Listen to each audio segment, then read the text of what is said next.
টানা হেসা করতেছে বা ভোটারকে নিয়ে। একজন বলছে ভাই আমাকে, একজন বলছে ভাই আমাকে। ছাত্র দলের বিপদে পড়তে আবিদ ভাই তিনি কিন্তু হচ্ছে ভোটটা প্রবেশ করেছেন, কিন্তু প্রার্থীরা কিন্তু একদম মনে হচ্ছে গেটের ভিতর পর্যন্ত দিয়ে আসবেন টোকেনটা যে ভাই আমাকে ভোট দেন।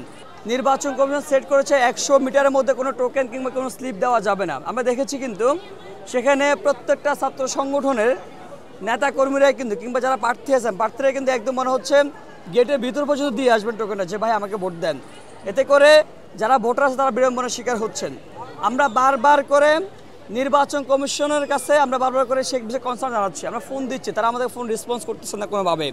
তারা বলেছে তারা লোকবল সেখানে দিবেন, সে লোকবল আমরা দেখি নাই। কিন্তু বিগত সময়ে মনোনয়নপত্র উত্তোলন কিংবা তার দাখিলের সময় যে আচরণবিধি তারা সেট করেছেন সবাই যেমন লঙ্ঘন করেছেন, নির্বাচন কমিশন যেভাবে হচ্ছে আপনার নির্লিপ্ত নির্বিকার ভূমিকা রেখেছেন, আজকের দিনেও সেমভাবে তারা একদম নির্বিকার নির্লিপ্ত ভূমিকা তারা পালন করে যাচ্ছেন। কিন্তু ভোটারদের উপস্থিতি খুবই ভালো, কিন্তু নির্বাচন কমিশন যদি এই যে লাইনের যে বিড়ম্বনাটা তারা যদি বিধিনিষেধগুলো সেট করে তারা যদি ঠিকঠাকভাবে পালন করতে পারতেন, ভোটার আরও শান্তিপূর্ণভাবে আরও সুষ্ঠুভাবে তারা ভোট দিতে পারতেন।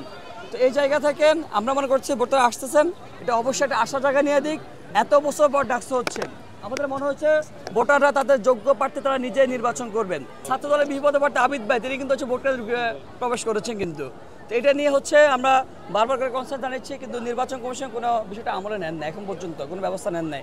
আমি কিছুক্ষণ আগে সিনেটে গিয়েছিলাম, সিনেটে গিয়ে দেখেছি ছাত্র দলের দুই পাশ থেকে মানুষ একটা মানে কি টানা হেসা করতেছে বা ভোটারকে নিয়ে। একজন বলছে ভাই আমাকে, একজন বলছে ভাই আমাকে, মানে ছাত্র দুজনে প্রার্থী।